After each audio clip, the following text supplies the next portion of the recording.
Hey, estamos listos. Bienvenidos al tercer episodio de EndoHack, el lugar donde buscamos hacer la evidencia científica compleja lo más simple posible. Soy el doctor Fernando Carrera, soy un apasionado de la comunicación como herramienta para educación en salud poblacional, soy endocrinólogo, internista y adicionalmente me dedico al área de tecnologías y tratamiento avanzado en diabetes.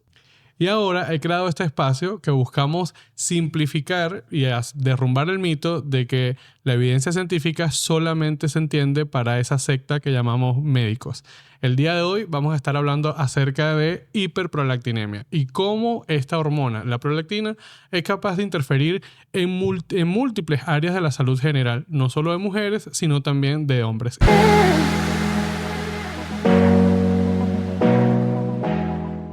Y para eso nos va a acompañar el doctor Daniel Santiago, quien es médico internista, endocrinólogo y adicionalmente es docente del Hospital Miguel Pérez Carreño de la Universidad Central de Venezuela. Bienvenido, Daniel. Muchas gracias, Fernando, por esta oportunidad de estar acá compartiendo este espacio contigo y sobre un tema que nos apasiona mucho, como es la medicina, la educación, el avance tecnológico y, por supuesto, la endocrinología. Así es. De hecho, cuando yo pensé en el tema de hiperprolactinemia, dije, esta conversación la tengo que hacer con Dani porque Daniel tiene la misma pasión que yo por el área de la neuroendocrinología, pero particularmente la prolactina nos ha gustado muchísimo. Nos ha marcado mucho.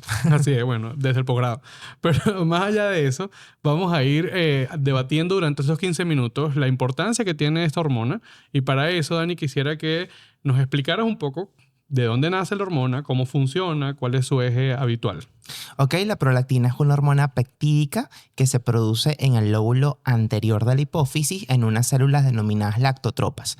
Estas se producen principalmente por un estímulo, que es un estímulo a nivel hipotalámico, por unas neuronas, que son las neuronas quispectinas, que también estimulan la producción, ¿ok?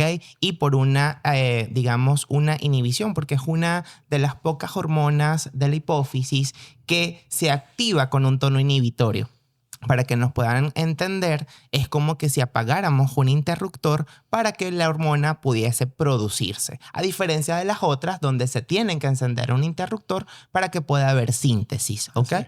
Dani, como esto es un espacio híbrido, que además es lo que más me gusta de esta iniciativa, vamos a tener tantos pacientes como médicos acá. Yo entendí perfectamente lo que es un lactotrofo y dónde queda la neurohipófisis, pero quisiera que lo explicaras en términos más sencillos para los pacientes, qué es la hipófisis, dónde se ubica y más o menos de qué se trata esta estructura que se llama pues adenohipófisis y neurohipófisis.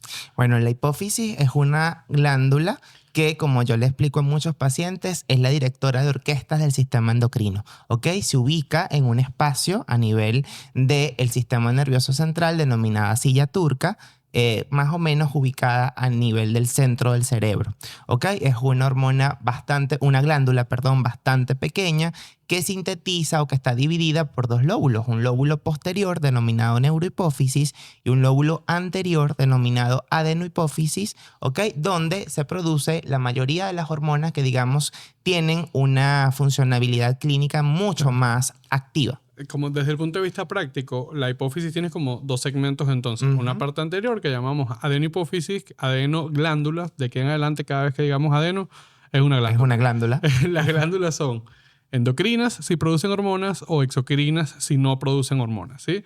Entonces, esta es una glándula endocrina y la porción posterior se llama neurohipófisis, que es básicamente como esa conexión con el cerebro. Esa conexión que tiene con el hipotálamo. De allí la importancia de esta glándula. O sea, esta es una glándula que de hecho embriológicamente tiene como un desarrollo distinto junto con la glándula adrenal, pero eso lo vamos a hablar en Más otro adelante. episodio, ¿sí?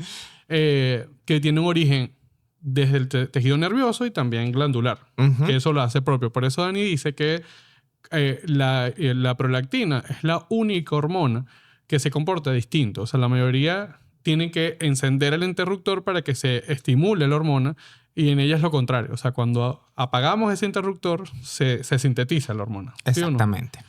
Perfecto, Dani. Quizás uno de los aspectos más controversiales para nosotros con algunos de nuestros colegas es que no saben muy bien los puntos de corte de la prolactina. Y eso hace que también entonces como no se lleve un manejo adecuado tan estandarizado al manejo de la hormona. ¿Qué consideramos valores normales de prolactina? Bueno, los valores normales se consideran tanto para hombres como para mujeres. En hombres hablamos de hiperprolactinemia o prolactina alta cuando ésta supera los 20 nanogramos por decilitros. Y en mujeres hablamos de prolactina alta o hiperprolactinemia cuando supera los 25 nanogramos por decilitro. Pero algo muy importante, Fer, que tenemos que mencionarle a todos nuestros pacientes, a los colegas que nos ven, es que no toda hiperprolactinemia tiene una causa, digamos, tumoral. Porque muchas veces ven una prolactina alta y lo primero que pueden pensar es en un tumor hipofisario. Y eso relativamente no es así en la mayoría de los casos. Entonces es importante evaluar el valor de prolactina, que nos va a ayudar mucho a la orientación diagnóstica. No es lo mismo tener una prolactina por encima de 100 a tener una prolactina, por ejemplo, en 50. Las causas pueden ser diversas y posiblemente el tratamiento sea distinto. Así es. De hecho, desde el punto de vista técnico, nosotros lo separamos en diferentes grados, ¿sí? Exacto. O sea, hablamos de hiperprolactinemia leve, moderada o severa, en función a los valores. Vemos quizás con frecuencia, ahorita Dani nos comentará qué tal en su consulta también, cómo nos llegan muchos pacientes con una prolactina quizás en 32, en 38, 40 incluso, ya tratados con cabergolina, que es como el fármaco de mayor utilidad en Venezuela, el que está disponible en mayor medida, cuando la paciente ni siquiera tenía síntomas. O sea, el paciente se hizo estudios generales, generalmente va con su ginecólogo quizás y evalúa las hormonas y ahí dice, bueno, nada, tienes una prolactina en 38 y llega con cabergolina tratada. ¿Sí? ¿Qué opinión tienes tú acerca de ese manejo? Bueno, muchas veces ese manejo, 100% de las veces ese manejo está errado, ¿no? Primero porque antes de poder tratar una prolactina, debemos de diagnosticar la causa de esa prolactina alta. Como les dije anteriormente, o sea, el valor nos orienta, pero no podemos tratar sin tener una causa ya diagnosticada. Por ejemplo, en el caso de una prolactina en un paciente, digamos, mujer de 50 o digamos en edad reproductiva, 35, 36 años, que te llegue con un valor más o menos entre 50 a 60 nanogramos por decilitro, hay que hacer un interrogatorio bastante, digamos, profundo en la paciente. Primero, la primera causa que debemos de descartar en esa mujer es el embarazo, que es una causa fisiológica de hiperprolactinemia. ¿Cuántas veces nos ha pasado? Nos ha pasado. Que llega el paciente referido a consulta porque tiene una prolactina de 40 y la paciente me pasó recientemente en el estado Sucre, donde pasó consulta en Cumaná, y me llegó una paciente femenina referida por un médico ginecólogo con una prolactina alta. Y cuando yo la veo, o sea, la evalúo, la examinamos y le mando la beta-HCG, que es la prueba de embarazo, y pues estaba positiva. Entonces, nos pasa con frecuencia. Y otra causa que tenemos que también descartar es, por supuesto, la lactancia, porque muchas veces hay madres que, dan lactancia materna complementaria más allá del año de edad, ¿ok? Y la paciente, pues, por supuesto, si está lactando, va a tener la prolactina alta. Otra causa que debemos digamos, investigar con detalle es el uso de ciertos medicamentos que pueden causar elevación de la prolactina, como por ejemplo el área de los antipsicóticos, antidepresivos e inclusive dentro del área de gastroenterología los procinéticos. Y digamos que estos son síntomas comunes. Muchos pacientes presentan síntomas gastrointestinales que ameritan uso de tratamientos muchas veces prolongados, otras veces no. Y por supuesto, estos fármacos pueden causar elevación de prolactina. Entonces, que creo que eso es importantísimo, porque también hay una parte de la población que de cierta forma abusa de procinéticos. También muchos de los pacientes con síndrome de intestino irritable, con alteraciones gastrointestinales funcionales, pues hacen uso de muchos de estos fármacos y a largo plazo esto condiciona hiperprolactinemia. También los pacientes con enfermedad del eje fermental, antidepresivos, antipsicóticos. ¿Sí? Y eso también me pasó. Un paciente masculino fue a consulta con una prolactina también elevada y la causa, uso de procinéticos aproximadamente por 1 año. Claro. Entonces, eso fue la causa ahí establecida. Y eso se nos puede pasar con frecuencia. Y es algo que tenemos que investigar. Otras causas endocrinas también pueden elevar la prolactina, hay que buscar hipotiroidismo, hay que buscar síndrome de ovario poliquístico, que también puede tener que creo una que es la primera causa en consulta. Exactamente. O sea, la principal causa de hiperprolactinemia leve, de esta hiperprolactinemia que tenemos habitual o sea, digo habitual porque es lo más común, no porque sea normal, ¿sí? Tener 40, 45 de prolactina y realmente es un ovario poliquístico. El mismo paciente con obesidad o que tiene hipotiroidismo puede condicionar a hiperprolactinemia. Y la verdad es que al principio dijimos, bueno, en el 100% de los casos eso no es una conducta adecuada, tratar con cabergolina, pero quizás se podría justificar después de haber hecho un estudio adecuado en los pacientes que estén en búsqueda de fertilidad. Que buscan fertilidad o en este caso estén demasiado sintomáticos o vayan a un tipo de, que eso también es otra, digamos, otra causa y otro tema a tratar, por ejemplo, en aquellas pacientes que van a cirugía estética y que tienen una hiperprolactinemia, por ejemplo, de causa no tumoral y que obviamente necesitamos tratar previo a la sí, es que además es muy común porque es que o sea, desde el punto de vista fisiológico, cualquier estímulo sobre la mama va a condicionar la elevación de la prolactina. Esa es su vía habitual. Vía habitual. El estímulo de la glándula, recuerden que es una hormona que actúa bajo la inhibición, pero el estímulo del tejido mamario, o sea, al estimular el tejido mamario, la piel del tejido mamario, va a inhibir las células que le dijimos arriba en el hipotálamo y la hipófisis y de esa manera, entonces se produce la prolactina. Entonces, cirugías mamarias, traumas, incluso en herpes. Exactamente. En herpes, en el tórax extensos pueden conducir a elevación de la prolactina. Y otra cosa también es poder investigar la hiperprolactinemia tumoral, porque también el uso de cabergolina o de agonistas dopaminérgicos, que es esta familia de fármacos, puede condicionar e inclusive a que la cirugía hipofisaria sea más difícil de lo habitual si se trata, anteriormente con estos fármacos. Pero antes de que entremos ahí, Dani, para no desviarnos del punto. De la estructura, ¿no? Es que me gustaría primero, porque hemos hablado mucho de la parte bioquímica como buenos endocrinos, ¿verdad? Y se nos olvidó hablar acerca de las clínicas. Los síntomas. ¿Cuáles son los síntomas más importantes o los más frecuentes en la mujer con hiperprolactinemia? Fíjese, en la mujer lo más frecuente es que puede tener un síndrome que nosotros denominamos oligoamenorrea. Eso es simplemente un sangrado menstrual poco frecuente donde la paciente puede tener retraso menstrual, o sea, el ciclo se vuelve irregular, ¿ok? Eso es uno de los posibles síntomas. Otro de los síntomas puede ser galactorrea, que es la secreción de leche a través de los pezones, ¿ok? Esto sin estímulo, sin estar lactando, o sea, de forma más espontánea.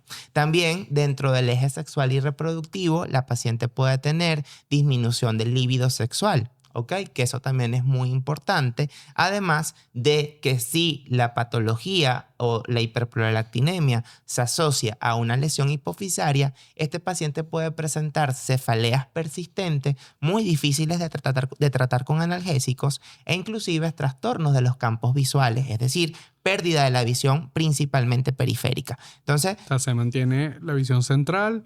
Y la visión periférica es lo que se afecta. Una forma fácil de reconocer también es que el paciente refiere que él cuando camina va tumbando cosas, se da muchos golpes en los brazos, porque no ve esa zona y él no lo identifica. No lo identifica inicialmente. Sí. ¿Y en el hombre, Dani? En el hombre es un poco más complejo poder dar el diagnóstico, ¿no? Porque en el hombre lo principal que puede haber, en algunos casos hay galactorrea, pero en otros lo principal o lo más llamativo es la disfunción sexual o la disfunción eréctil, ¿ok? La disminución del líbido sexual, que también puede estar, digamos, un poco más acentuada o que puede ser quizás el inicio de la sintomatología. Y los síntomas como depresivos, la habilidad emocional, que también están en relación con estos síntomas relacionados al hipogonadismo. Creo que esos son comunes. Se lo dejamos porque es importantísimo tenerlos allí. Si están teniendo alguno de estos síntomas, pues bueno, sería importante acudir a evaluar antes de ponerse a investigar cualquier hormona. Eso creo que es un mensaje importante. Claro. No me estén midiendo las hormonas así de forma rutinaria. No, primero, como es en la medicina lo clásico, el interrogatorio, un buen examen físico para tú poder orientar más o menos sindromáticamente cómo va tu patología o hacia dónde va dirigida tu patología para que uno pueda dar los exámenes quizás más precisos que te den diagnóstico más precoz. Ahora sí, Dani, tenemos diferentes formas ya de verlo, ya tenemos las manifestaciones clínicas, ya comprendimos acerca del análisis bioquímicos, pero creo que es importante antes de seguir allí, hablar acerca, yo siempre lo he puesto como ejemplo, como el multiverso de la prolactina, Sí. lo difícil que es evaluar a esta hormona desde el punto de vista paraclínico en el laboratorio. O sea, la forma en la que se analiza no es tan sencilla y también tiene algunos errores si no se hace bien. ¿Sí? ¿Nos puedes hablar un poquito acerca de eso? Claro, por supuesto. Para evaluar la prolactina o sea, como dice Fernando, es un multiverso. Muchas veces el paciente te viene con síntomas de hiperprolactinemia y con una prolactina normal. Entonces ahí los endocrinos hacemos algo que se llama que solicitamos la prolactina diluida 1 en 100. O sea, el bioanalista o el laboratorio diluye la muestra de prolactina para nosotros poder, digamos, saltarnos, para más o menos explicarle, un efecto que se llama efecto Hock, ¿ok? Ese efecto lo que hace es que más o menos, digamos que disimula o esconde los verdaderos valores de prolactina y los aparenta normales cuando en realidad están elevados. Entonces, ahí vamos a generar un poquito de controversia seguramente, porque estoy seguro, Dani, y yo estoy de acuerdo en todo lo que tú dijiste, que no siempre los protocolos que están escritos en la evidencia nos dicen pidan prolactina y prolactina diluida, porque en teoría uno debería pedir prolactina diluida cuando ya tienes un estudio de hipófisis, ves un tumor grande y dices, bueno, 80 de prolactina no se relaciona a con una un tumor lesión de 12. tumoral. Entonces deberíamos pedir la prolactina diluida después de la resonancia. Pero yo estoy seguro que la forma, porque tenemos que declarar que yo no hago eso. Yo pido prolactina y hago prolactina diluida de una vez, pero es porque en la práctica eso nos simplifica el proceso. O sea, yo siento que si le pedimos prolactina, luego en la resonancia y luego otra vez la prolactina diluida, eso es lo que te iba a decir. Hay muchas cosas que en las guías están como muy estrictas que en la práctica uno la hace un poco más flexible.